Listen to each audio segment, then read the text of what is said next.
previous chapter, RECAPS had a significant encounter with the spirit inhabiting the ruins. He sternly advised the spirit not to lie, a directive the spirit understood and heeded. Consequently, the spirit unveiled the reasons and effects of its mysterious power to RECAPS, and because RECAPS had such a high willpower, he devised a solution that was beneficial not only to the spirit, but also to the god he served, which the spirit was hesitant to agree at first. But the spirit was eventually persuaded by RECAPS' charismatic communication and deep understanding of its character, leading it to accept RECAPS' terms and bestow upon him the power of demonic electricity. This development delighted Nebula, as this was the best-case scenario, but he doesn't think this was mere coincidence, as he felt that meeting RECAPS seems to be good luck for the both of them. And with this, 9 years had passed quite easily, and the lizardmen had truly evolved. Their advancements were evident in their newfound comprehension of writing, and their appreciation for high-quality equipment. Even a particular lizardman, seen in the company of a human, exemplified the stark contrast between RECAPS' tribe and others. But with prosperity often comes rivalry. A new challenge emerged in the form of another thriving tribe, the Gnolls of the Earcut tribe, who worshipped a different god. A clash between the two tribes seemed inevitable, but the approaching Gnolls doesn't seem to be a part of the Earcut tribe. Still, since they are heading to the altar, the lizardman Owen decided to greet them enthusiastically. Now on to the next part. As Owen was about to use his bow, the man recognized it right away. It's the black-scaled lizardman's composite bow. The composite bow was made from the large water buffaloes that the black-scaled lizardmen were raising, and it was one of the bows that could shoot the farthest out of all the other bows in the wilderness. The black-scaled lizardmen only produced a specific number of the bows to arm each of their warriors, and they wouldn't ever trade them for anything.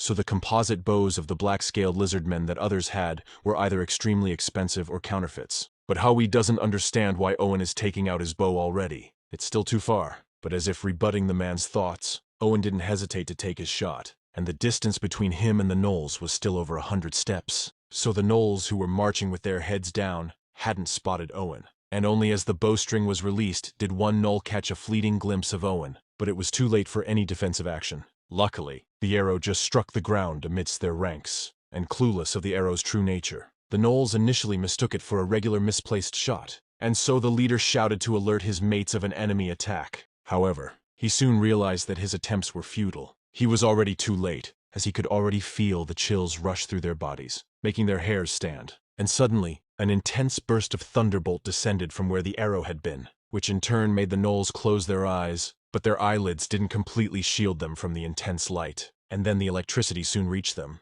electrifying them just enough to let them barely alive. With this, one of the Gnolls then remembered the famous legend among the black-scaled lizardmen, the Chosen Ones, and it was no doubt that they were against one such formidable figure. So they immediately decided to run as fast as they could. At the same time, the man was left in awe at the display of Owen's formidable abilities. The scene where Owen effortlessly overpowered the Gnolls with a single, strategically placed arrow revealed a level of skill and power that was both impressive and intimidating. Meanwhile, Owen, who was seemingly accustomed to such feats, was just sheepishly smiling as he watched the Gnolls flee in panic and disarray. He was satisfied with the outcome, knowing that sparing their lives meant they were unlikely to seek immediate revenge. After the confrontation was resolved, Owen took the opportunity to introduce himself to the man, which in turn surprises him, as he couldn't believe that he was in the presence of an important figure, Owen the storyteller, which flattered Owen, but he modestly downplayed his importance, suggesting that he wasn't as significant as the man believed. And because it's been a while since he used his power, Owen suggested to take a break and just talk for a moment. During this pause, Owen took out a long stick. The end of the stick was round and was then filled with grass and was lighted up so that he could breathe a white smoke out from his mouth. Meanwhile, Hui just stood there and wasn't surprised by this at all, as he knew what the stick was. It's a smoking pipe and tobacco, the ritual tool that the chosen black-scaled lizardmen use. Still, Hui couldn't help but wonder if the lizardman really needs to smoke that Zaza after they use their power. While pondering this, he respectfully gave Owen space to enjoy his session, patiently waiting for him to finish before they would continue their conversation. But since Owen is hitting that pipe and was feeling the vibe around him, he immediately noticed the man's silence, and so he told Hui that he can ask him things if he wants to. This prompted the man to ask why he goes around alone when he have that much power, but this just made Owen slightly puzzled. So he responded that he doesn't understand what he meant by that, because how would he go around alone if he didn't have this power, or if he were weak as shit for that matter? And the man couldn't find fault in his logic, so he decided to make his question clearer, and asks Owen again, The reason why does he follow someone when he is this powerful? There would be others who follow him within the black-scaled lizardman tribe, and even if there isn't, he would be able to find other lizardmen somewhere out there and live a comfortable life. And from what he knows, the storyteller Owen always goes around alone, like a vagrant, lonely and dangerous. But this just made Owen laugh as if he just heard a funny story. After that, Owen soberly explained that he had his own reasons for his actions, mentioning that he carried the weight of many sins. This surprised the man, since he had witnessed so many lizardmen that respect him, which Owen clarified that he is indeed a sinner. But it is also true that he has been forgiven by many of those in their tribe. But the feeling that he has is more of a personal atonement issue. He can't forgive himself. With these simple words, the man understood what he meant, and as the man nodded, Owen assured him that there was no need for sympathy, as he had discovered his own path to self-forgiveness. And this was it. He goes around telling stories of the blue insect god and RECAPS the tribal chief, through storytelling and writing, and sometimes giving fear as well. After all that was cleared up, Owen tucked away his smoking pipe and asked Hui where is he heading, as he seemed like a vagrant as well. Hui, with a thoughtful scratch of his beard, saw no reason to conceal the truth, so he answered truthfully that he is not a vagrant, and he came from Automation. Automation was an isolated valley located at the southwest end of the wilderness. A human tribe had settled down where the springs flowed, and at the entrance of the valley was a fortress made from soil. It was called a fortress, but it actually wasn't built by humans. It was named Automation because, through an ancient mystery, there existed ancient mud soldiers reaching a human's waist in height that continuously restored the fortress when it broke down. And because of this, the human tribe that succeeded in occupying the place were able to protect themselves from the other large tribes. Automation was also a place that the ears-cut gnolls and black-scaled lizardmen were keeping an eye on. And it seems like Hui is an errand boy from Automation, and he is on his way to the black-scaled lizardmen to deliver the words of the Lord of Automation. And so Owen immediately apologized as he didn't recognize a guest. But this was a good coincidence for him, which made Hui puzzled. So he asks what he meant by that. But Owen didn't answer it and just whistled. And in the distance, a silhouette of a beast suddenly materialized. But as it drew close, it revealed to be a harsh-looking chicken which was about 2.5 meters tall. And Howie only knew one monster with this kind of look. So he assumed that it was a cockatrice, which Owen immediately clarified that it's a quokka, not a cockatrice. And so the man then realized what it was. This is that famous cockatrice and chicken crossbreed. Still, he is not sure how the lizardmen even made it possible, as the quokkas were a creature that only a small portion of the lizardmen warriors could ride. Overall, it had the appearance of a cockatrice, but it was smaller and more gentle. The black-scaled lizardmen weren't able to tame cockatrices, but they did succeed in crossbreeding quokka. Alongside the chosen ones, these quokka warriors were one of the main reasons the black-scaled lizardmen had a both prestige and evil reputation. Since quokkas can run several times faster than people, and the black lizard men can shoot their composite bows hundreds of steps away from their targets. But since Hui is their guest, he doesn't have to feel scared, and Owen already made up his mind that he should also treat him generously. And so he invited Hui to join him on his quokka, as he was planning to visit RECAPS as well. This gesture of offering a ride was both practical and courteous, allowing Hui to travel more comfortably and efficiently. But this wasn't free either, as Owen playfully told him that he will have to listen to his stories along the way, which made Hui let out a soft and concerned laugh, as he realized that their journey will be a long one. True to his word, Owen began to share stories about the blue insect god and the saga of RECAPS. At a later time, within black-scaled lizardmen tribe, their flag soared proudly. The tribe was on the move again, venturing through the wilds to reach a new destination. But now their travel methods had evolved, showcasing a readiness for any future challenges, as each warrior was mounted, vigilantly safeguarding the tribe members and their herd. And leading the way was RECAPS, perched atop a massive monstrous bird. And from his elevated position, RECAPS could effortlessly survey the entire surroundings. Those who had never met RECAPS wouldn't know, but the black-scaled lizardmen hadn't completely failed in taming cockatrices. The large monstrous bird was a cockatrice that was over 3.5 meters tall, and RECAPS was the only individual who somewhat succeeded in taming one. One could think it was a shame there was only one special case, but it was due to the success of taming the large monstrous bird that the quokkas were born. But as he was minding his business, an errand boy suddenly came to him and whispered that Stargazer wanted to see him now, which shocked RECAPS. This could only mean one thing, and so he turns his cockatrice and command for the procession to stop.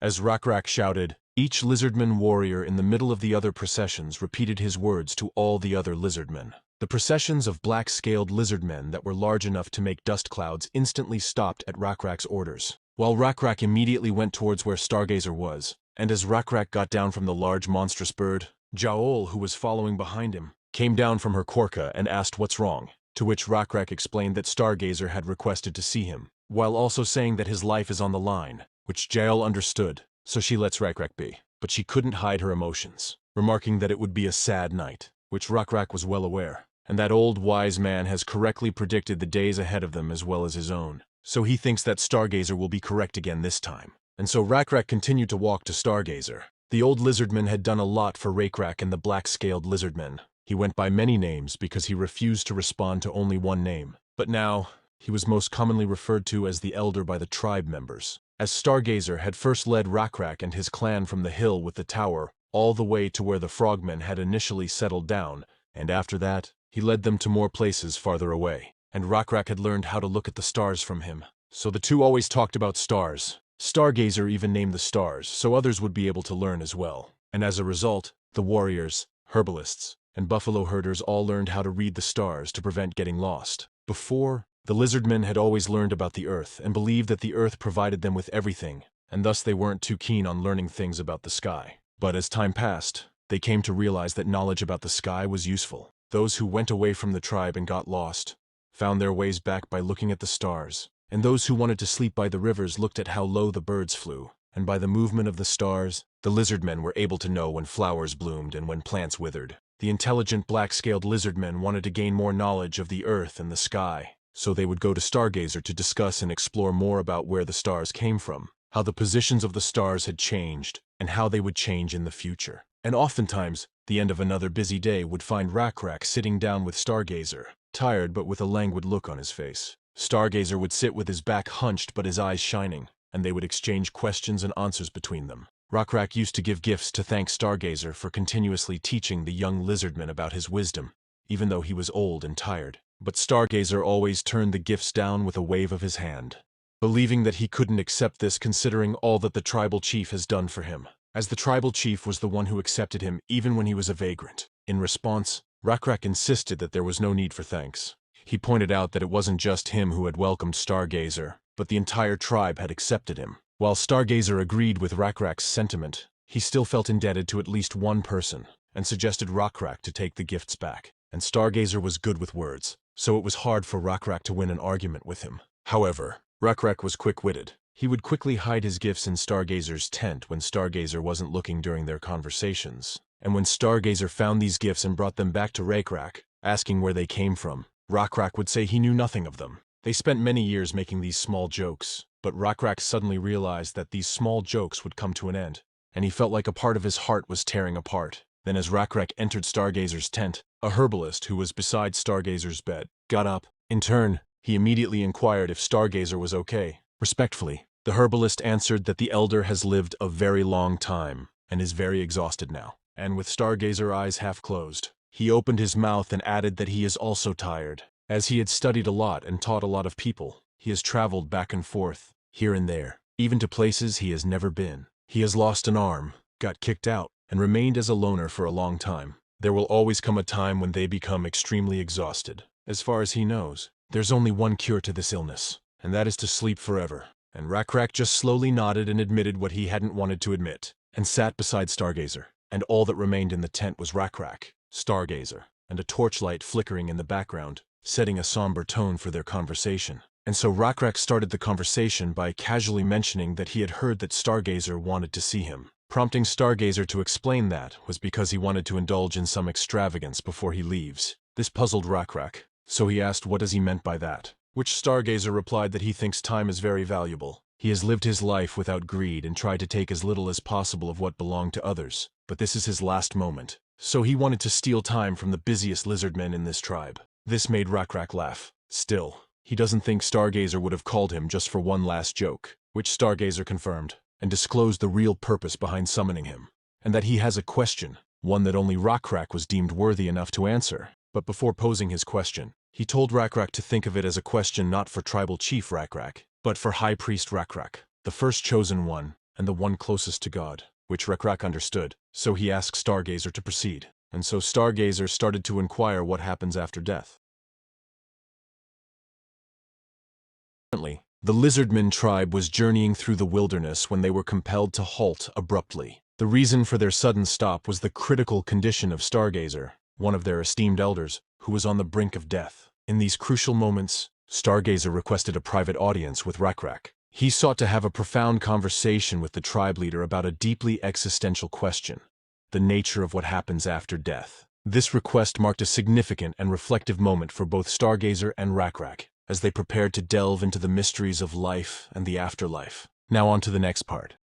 Stargazer's question to RECAPS about the afterlife was a testament to his depth of insight as one of the more perceptive members of the black-scaled lizardman tribe. But RECAPS, who is usually a figure of authority and knowledge within the tribe, found himself unexpectedly at a loss for words in response to this profound question. And despite being well-versed in the tales and rituals that the tribe held about death, and having witnessed significant battles where many warriors lost their lives, RECAPS realized the limitations of his knowledge on this subject. He had always offered prayers for the deceased, hoping they would find peace in a better place. However, he acknowledged the uncertainty that surrounded this belief. The true knowledge of what happens after death remained a mystery, one that he could not unravel until he himself passed away. And observing RECAPS' silence, which seemed to indicate he was carefully contemplating how to articulate his thoughts, Stargazer continued with his line of questioning. He pondered if the fate of the departed souls would enter a state of eternal dreaming, and if in such a dream they lose their sense of identity and purpose, existing in a realm beyond comprehension. And the anxiety in his voice was evident, reflecting a deep concern about the unknown, a concern shared by RECAPS. But still, the question remained unanswered, and so Stargazer's questions then took a darker turn, asking if there is also a possibility of eternal nightmares. But RECAPS, who wasn't sure either, hesitated, and just asked why Stargazer thinks he is worthy enough to answer that question, showing to Stargazer that he was also in the dark about this subject. But Stargazer believes that RECAPS has a possible answer, he just doesn't know where to start looking for it. This prompted for Stargazer to offer his perspective on the subject. He reflected on how the blue insect god had been their guiding light during times of loss and despair. Based on this belief, he expressed hope that the same deity would continue to guide them in the afterlife. However, this was only a speculation of a mortal lizardman like him, and so he still felt the need to sought confirmation from RECAPS, asking if this notion aligned with God's will. And RECAPS pondered deeply over this profound question. After careful consideration, he agreed with Stargazer, affirming that the blue insect god, who had guided them in life, would likely extend that guidance beyond death. With this, Stargazer had a somewhat satisfied look on his face. Yet he delved deeper into the topic by asking RECAPS what kind of place he imagined the afterlife to be, prompting RECAPS to share his vision of the afterlife. He imagined it as a vast expanse, where one could run endlessly, feeling the ground crunch underfoot and the meadows gently brushing against one's tail. This depiction painted a picture of boundless freedom and comfort, a stark contrast to the limitations of their current physical forms. Stargazer, initially remarking on his own inability to run due to age, was reminded by RECAPS that in the afterlife, they would shed their old bodies. This realization brought a sense of nostalgia to Stargazer, who recalled the days of his youth when he could walk and run freely. Finding common ground in this shared vision, RECAPS further described a landscape where one could rest on a large boulder when tired, suggesting a serene and peaceful environment. This led Stargazer to inquire about the weather in such a place, which RECAPS immediately answered that it'll always be good. But he then took it back, as he thinks that it wouldn't be fun if it's always the same. So sometimes it'll be gloomy and rainy. And now that he thinks of it, it would also be nice if there's a river. And Stargazer, being encapsulated by RECAPS' vision, then added that he wants there to be a house that he can rest in, to which RECAPS responded that there would likely be various forms of shelter available, such as structures made of mud or wood, or even tents. However, Stargazer expressed a specific aversion to tents, revealing a deeper sentiment. He had grown weary of a nomadic lifestyle, which tents symbolized to him. The idea of constantly moving from one place to another had become unappealing to the elder, who now longed for a more permanent and stable dwelling. Upon hearing this, RECAPS realized that he hadn't fully understood Stargazer's experiences and feelings, so he apologized for not realizing it sooner. But Stargazer just shook his head, reassuring him that there was no need for regret, since he found a place for his heart to settle down at. So he has no other complaints while he is still alive. After he dies is the problem. And so RECAPS continued to elaborate on his vision of the afterlife, assuring Stargazer that the house he longed for would indeed exist there, a sturdy one that doesn't move anywhere. It might be a house built with rocks, offering the permanence and stability Stargazer craved. And with the topic of shelter settled, Stargazer's curiosity turned to the subject of food in the afterlife. And so RECAPS shared that he would probably always be able to eat as much as he wants. and it seems like everything would be there. But Stargazer thinks he might feel lonely being alone in a big place like that. But RECAPS shrugged, as he believed that Stargazer wouldn't be alone. There are already those who have gone before them, and even RECAPS and the others will all be there someday. So Stargazer won't be lonely, and when the time comes that they meet again, they can then talk about stars, as they still have lots to talk about. This surprised Stargazer, so he curiously asked RECAPS if he truly believes that there will be stars there as well, to which RECAPS immediately answered yes. Even he, who was unsure of the afterlife, replied as if it was obvious this time, and this was because the stars always show them the way. So there will be those who wander around lost there too, and God will have definitely put stars in the sky for them to easily find a way back. This reasoning resonated with Stargazer, bringing a smile to his face as he found solace in RECAPS' words. However, as the conversation drew to a close, Stargazer's energy seemed to wane, and as RECAPS was tending to Stargazer, he noticed a blue butterfly entered the tent and was trying to land on the back of his hand. It was a sign, an answer from the blue insect god, a sign of positivity. And so RECAPS smiled, as he now knows the blue insect god had been listening to their conversation. And so he excitedly pointed out to Stargazer if he sees this as well, while RECAPS slowly brought his hand in front of Stargazer's eyes, so the butterfly wouldn't fly away. However, there was no response from Stargazer, and for a moment, RECAPS feared the worst. So RECAPS was about to shake Stargazer's body, thinking he had died, but then he realized Stargazer was still with him, and was just quietly saying something, asking if he was still around, which RECAPS softly answered that he was. But now it was clear that Stargazer had lost his vision. Death was approaching for him. This realization filled RECAPS with a sense of sorrow, since the blue butterfly was known amongst the black-scaled lizardmen tribe as a sign of positivity, as well as miracles. Even if it wasn't this butterfly which glowed with a mysterious blue light, the lizardmen were always happy when they saw any blue butterfly, thinking it was a good sign, and Stargazer would certainly recognize it too. So RECAPS was agonizing, but then he suddenly remembered the small joke he would make with Stargazer. So he immediately asked Stargazer if he was still there, which he confirmed. And so RECAPS told him that he brought him a gift, and he will leave it here. And just like before, Stargazer knew that even if he declines RECAPS' gift, he would just be fooling around and sneak it somehow. And so Stargazer confidently murmured that he will find it right away this time, with a smile on his face. And as the last breath of Stargazer reached the blue butterfly flapped its wings and flew away from RECAPS' hand. RECAPS somehow knew it was his last breath. RECAPS lightly shook Stargazer's body while calling his name. And when he confirmed Stargazer was no longer breathing, he called the herbalist in, while the blue butterfly flew out of the tent and continued flying into the sky, over the black-scaled lizardmen tribe as they busily prepared for encampment and the funeral, then the wilderness where dusk had arrived. Finally, the blue butterfly landed on the back of another hand. It was Nebula, and he knew well what happens when someone dies in the lost world, and the conditions for creating the afterlife have been completed. So Nebula didn't hesitate to create it. Nebula knew he would eventually create an afterlife someday, after a player selected their first tribe, and the NPCs in the surrounding areas were defeated. A player's divinity level would reach 11. It was one of the required conditions to create an afterlife, and a player could reach the level if they played properly in the beginning. Then they would be called semi-deities. At that point on, it would be very difficult for XP to increase. Still, it doesn't matter for Nebula, as levels are only one of the additional factors to winning the game, and he is confident that no one would be at a higher level than he is right now. He is on the faster side of meeting all the conditions, level-wise, resource-wise, faith points-wise, and sufficient deaths. Each of these components played a significant role in his overarching plan, but the aspect of deaths held particular importance. This element was crucial in fulfilling the most vital condition for creating an afterlife within the game's universe. The 4 conditions Nebula focused on were interrelated yet distinct. Advancing to the requisite levels and defeating powerful NPCs like abominations and fiends to secure special resources, as well as gathering enough faith points,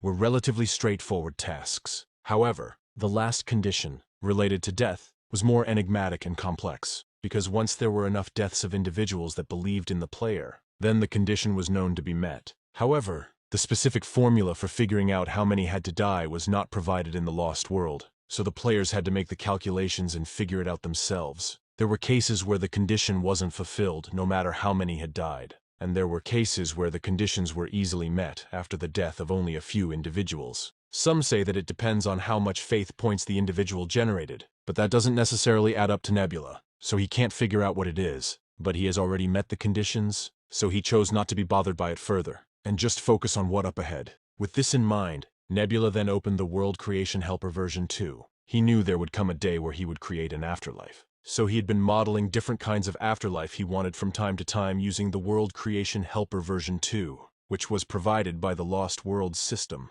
Just like the Creature Creation Helper Nebula used to make Stratus, there were worlds Nebula had created before, and worlds that other players had made saved in the World Creation Helper program. But just like last time, Nebula decided to make a new one, but the basic framework is pre-made, which was good. And he already knew what kind of afterlife each species preferred from his previous experiences in playing the game. While lizardmen all generally preferred the same type of afterlife, there was a certain kind of world lizardmen of a young civilization especially favored. Green fields with moist, humid air and warm sunny plains. And Nebula was somewhat relieved when he heard RECAPS and Stargazer imagining and talking about the afterlife, because the afterlife he created wasn't too different from their descriptions. Nebula continued preparing the afterlife by pressing here and there within the World Creation Helper tab. The souls of those who died while having faith in the player would remain rather than disappear. It was up to the players if they wanted to collect the souls, and most of the time, they were collected because that was the only way an afterlife could be created. The souls would be the first ones to set foot in the afterlife Nebula created,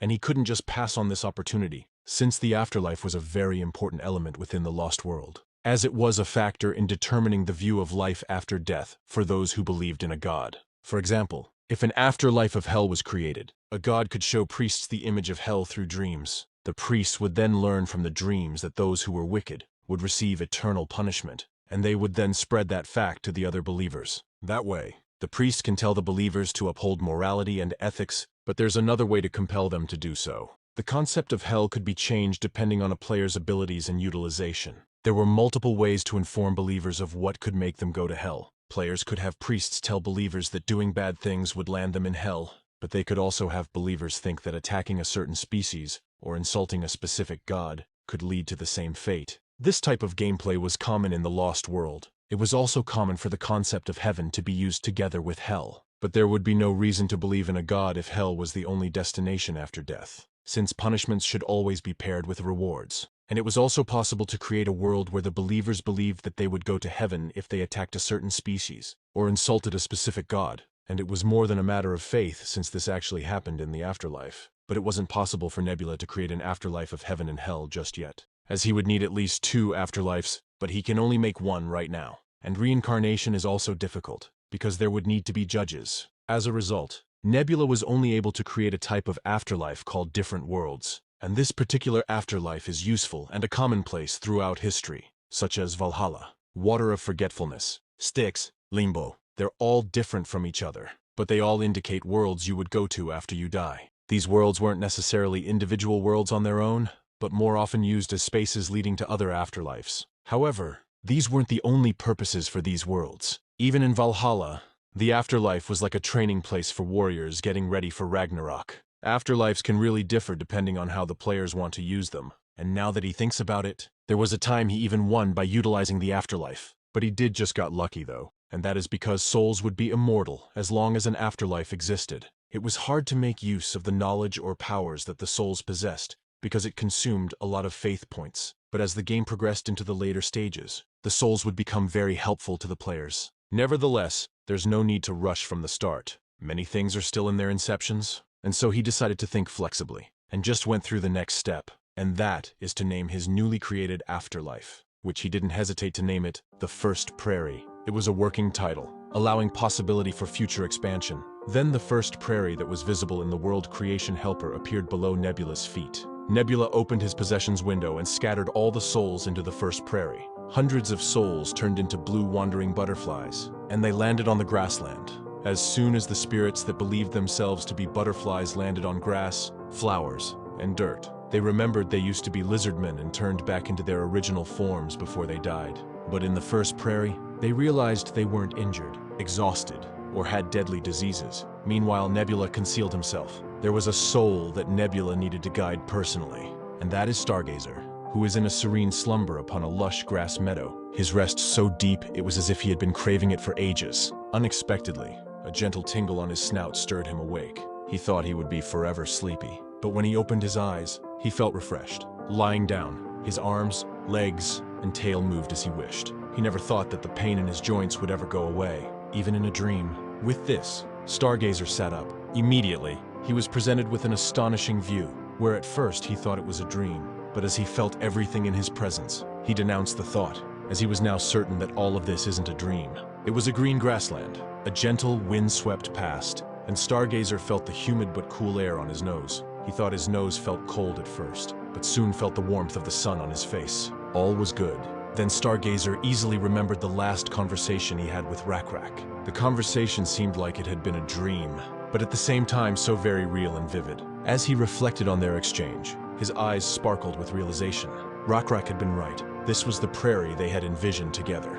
However, he noticed the absence of stars and the lack of stone houses they had imagined. It dawned on Stargazer that one doesn't always receive everything they wish for. Perhaps, in this realm, houses were unnecessary. Still, this insight brought a smile to his face as he recognized the beauty and serenity of this gift from their god, where he found himself in a tranquil paradise, where the sun's warmth was gentle and comforting, never becoming overbearing, and before him stretched an endless expanse of grass, inviting him to run freely in any direction he desired. The breeze seemed to embrace him wholly, welcoming his entire being with open arms. In this moment, Stargazer felt a profound sense of peace and fulfillment, as if he had truly found a place where he belonged, a realm that resonated with his deepest desires and aspirations.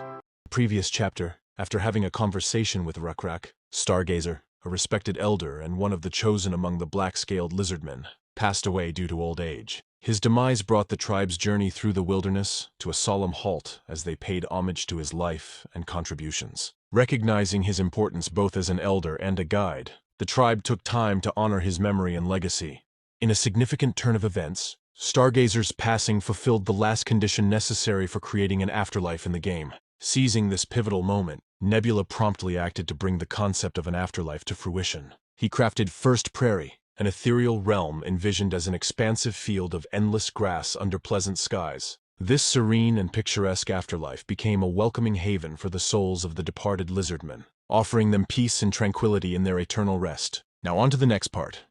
Stargazer found himself utterly captivated by the splendor of the magnificent place he had arrived in. He became one with the environment, whistling harmoniously with the wind, an act that brought him a deep sense of peace and connection to the world around him. It was the tune that everyone sang after the black-scaled lizardmen defeated the frogmen and the villages were restored. It had a good rhythm, so everyone liked it, but Stargazer always hummed it because he wasn't so good at singing. He was even shy about humming it as well, so he only did it when there was no one around. As he indulged in this serene activity, something in his peripheral vision caught his attention, prompting him to turn his gaze. To his realization, he discovered he was not alone in this tranquil afterlife. Scattered across the vast expanse of grass, he saw other lizardmen. They were lying down, each in their own space, faces turned upwards towards the sky with their eyes peacefully closed. Stargazer found himself in a state of contemplation as he wandered amidst his resting kin. He debated internally whether to rouse the other lizardmen from their peaceful slumber. Observing their tranquil expressions, he felt it might be discourteous to disturb their rest. This dilemma reflected his deep respect and consideration for his fellow tribesmen.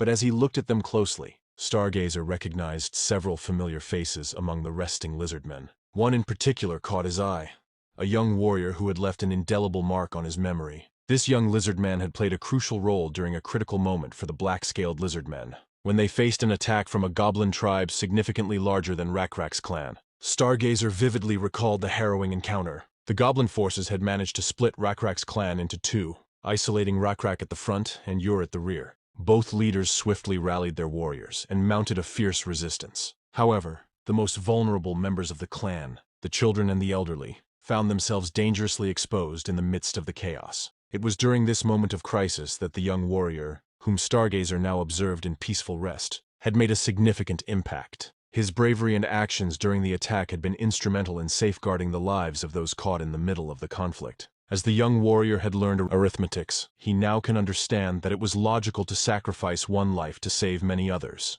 And so a few youngsters had charged at the dozens of goblins, and through those heroic sacrifices that no one had wished for, the lizardmen were able to defeat the goblin tribe. Some of the lizardmen survived their heroic act, and some didn't. The lizardman warrior in front of Stargazer was one of those that hadn't survived, and RECAPS had been deeply affected by the loss. So he had gotten mad and yelled at those who survived, and even at those who died at their funerals. He even yelled at Stargazer, and blamed it all on the arithmetics that he taught them. because all the ones who were smart and good at arithmetics went against his orders and charged at the goblins. They were so stupid, sacrificing one life to save two. They thought this was a good exchange, but RECAPS was angrier at this fact, since RECAPS knew they weren't wrong, and there's nothing else he can do than be angry. However, what annoyed RECAPS the most was what happened after that. Someone seemed to have overheard the conversation between RECAPS and Stargazer, and all the other warriors who initially didn't care about arithmetics went to Stargazer to learn afterwards. Since then, the warriors who were good at calculations always died first when there was a fight, and then others would go to Stargazer to learn how to do calculations. Stargazer taught them secretly, being careful not to annoy RECAPS even more. The warrior sound asleep in front of Stargazer was the one who led many other warriors of the clan to learn calculations. Happy to see the warrior, Stargazer put his hand on the warrior's shoulder, but pulled back without shaking the warrior awake, as he decided to wake him up later, as it doesn't seem like there's anything to do in this place anyways. And since he is the only one who is awake, Stargazer assumed that he woke up quicker than the others, because he had died recently, and that the others hadn't escaped the lingering effects of death yet. But since he was alone, he wondered if God is present, as there's something he had wanted to ask. But as he looked for the divine being, he saw a lizardman tail sticking out from between the trees. Without giving an answer, the tail swayed back and forth before disappearing. So it seems there was someone else who was awake, and with this, Stargazer immediately called out to it, but the tail was about to disappear from his field of vision as he did this. And with this, Stargazer stood up and began to walk faster, thinking he might lose the lizard man. Walking fast felt awkward as it was something he hadn't been able to do until now. Then Stargazer broke into a jog and was soon running after the lizardman, whose tail kept appearing and disappearing among the trees. Stargazer remembered that he used to enjoy running like this when he was younger. When he was a child, he used to run with a friend that he couldn't recall the face or name of anymore, and Stargazer didn't feel all that bad while calling after the lizardman. The tail was leading him somewhere. Once he passed through some bushes, a small clearing appeared. There was a stone building, one Stargazer had never seen before. The building was cylindrical, made of rectangular stones, and had a domed ceiling. The tail swayed back and forth at the entrance of the building, and suddenly disappeared as if it had gotten sucked inside. He thought to himself that the person he was chasing won't be able to run away as long as they're in there. And so, Stargazer, whose body was hot from all the running, entered the building. There was a blue light at the end of the dark corridor. The light was familiar to Stargazer, but as he walked by on the dark corridor, he was thinking that maybe there is a possibility that the divine being is here, because if it was the case, he would like to ask a question that had been lingering on his mind for years. He wanted to know why they were exactly chosen by God, as he couldn't quite understand. Why did the blue insect god save them, protect them, and help them with miracles? Was it because lizardmen were superior to other races? But it seems like it wasn't the case, since the other species seemed to lose either because they didn't have a god, or their gods weren't as powerful as theirs. Or was it because God is good, but what makes them better than the other species? Are the other species not as kind-hearted as they are? Or is it because they would be useful? Then would it be right for them to rely on God? What if they were no longer useful one day? There was no clear answer to these questions, but Stargazer thought that RECAPS' answer was the best out of all the others. Even if it wasn't the right answer, RECAPS always suggested answers that Stargazer liked. RECAPS said it could have been a coincidence, that maybe there was no other choice. Just like how they couldn't be with better species on a better land. Maybe God did all that he could. In a way, it could sound disrespectful, but Stargazer thought it was okay, because it means that they were the best outcome. And not long after, Stargazer walked through the corridor and came face to face with a night sky. Projected to the ceiling was the same night sky of the world that he was familiar with. The stars weren't drawn, but actual stars that shone on their own, and the depth of the dark sky was no different than the real one. And therefore, he thought to himself that RECAPS was right once again. The stone house, and now the stars. Then Stargazer looked around to find the owner of the tail he had been chasing, but the building was empty. However, Stargazer's attention was already on the night sky, and not the tail. He scanned from one end to the other and realized that the sky was even moving the way he had remembered. But that wasn't the end of it. In the middle of the room, there was a strange mechanical device that looked like it would be found in an ancient ruin. It was a long cylinder made with brass, and there was a round crystal glass embedded on both ends of the cylinder. It was set up on a platform with a chair to sit on, silently inviting one to look into the strange device. For a moment, Stargazer simply stood there, wondering if it would be okay for him to touch the device. He decided it would be fine since there was no one around. After touching different parts of the device, he put his eye to the bottom crystal glass. As soon as he did this, he was visibly shocked from what he saw. As Stargazer repeatedly moved away from the crystal glass to look at the night sky with his naked eyes, and looked back into the glass again. He then loosened and tightened the handle on the cylindrical-shaped device, as he realized that this is what the stars truly looked like. Everything he knew before was just superficial, so he felt the need to recalculate the movement of the stars. And Stargazer continuously looked at the mechanical device, without becoming bored of it, when suddenly, a thought came to mind. It would be amazing if he could pass this knowledge on to those still alive. In Stargazer's opinion, knowledge about the stars was one of the ways to do calculations, and if one knew how to do calculations, they could figure out the size and location of everything in the world, which would allow them to predict what would happen in the future. But as far as Stargazer could remember, there had never been a time where someone from the dead had returned. And if one can't go back once they are dead, why did God make a place like this? Just to see an old lizardman be happy? But Stargazer knew that couldn't be the case. So he stroked the mechanical device, and remembered what RECAPS had said, that God always does his best. He doesn't do anything for no reason. So he was confident that this knowledge will certainly become useful in the future. As this happened, the God that Stargazer wanted to meet all this time was right behind him, and Nebula was glad that Stargazer followed him well, and his assumptions were right. The afterlife is not only a place for the dead to go, but also hugely influences the view of life after death and the values of those who believed in God. If warriors went to an afterlife, the species of the warriors would dream of Valhalla, and if immortals with special powers entered the afterlife, their species would dream of a beautiful and peaceful place. Then what if a scholar enters the afterlife? The afterlife would certainly lay the groundwork for technological advancement. Nebula gave Stargazers back a final look before stepping down from the platform and exiting the first observatory, delighted of what Stargazer had contributed, especially since a new threat is approaching. Nebula had been fairly busy for the past few years. He had to take caution of the players that were slowly starting to expand their areas while also assisting RECAPS in defeating the NPCs nearby. And in the past few years, there hadn't been any big problems. Nebula intended to take over the entire peninsula and gather all the lizardmen, and if time was on his side, he believed it would be possible to do so without running into many issues. The united lizardmen would naturally gain the upper hand over the other tribes, which would also make them influential. The weaker tribes would have no other choice but to accept and believe in the black-scaled lizardman's god. However, a Gnoll tribe suddenly appeared from the north. Nebula had to temporarily give up his goal of taking over the peninsula and led RECAPS' clan north. It was clear that this Gnoll tribe belonged to another player rather than stemming from an NPC event. The Ears Cut tribe was a tribe that Nebula should keep an eye out for. They were a large tribe, and since they were a nomadic tribe rather than an agricultural one, their combat power was not to be underestimated. The lizardmen had Kurokas, and the Gnolls had saber-toothed tigers. The Gnolls hadn't been able to advance their bows much, but their metal smelting technology was better than the lizardmen's. It was likely a technique that they obtained from a place Nebula hadn't been able to explore yet. Just by looking at their advancements, the player might be at a similar level as he was.